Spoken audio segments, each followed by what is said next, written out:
Ilan sila nakatira? Nandyan sa mama niya. Lang na.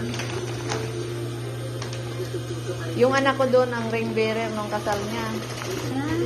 O si Ninang, si Maring Epa doon eh. Wala ako nga. O, umuwi ka ata ng Nueva Ecija. Sa Isabela.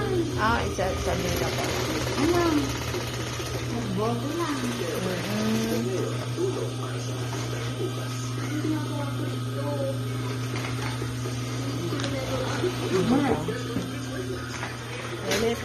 Ulit.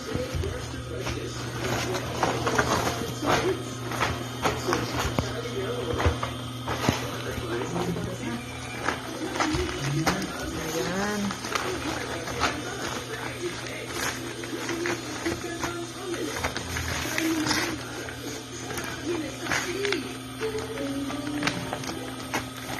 Isa, ganun din na. Ganun din. Mamaya mo natutupian. Ito, putulan. Ayan yung inapakan ng isa. Dito ko na lang tayo. Hindi makita. Ang ganyan. Na? Pwede rin dito na lang. Oo. Off lang. Mamaya na, pag makabit na yung isa, yan.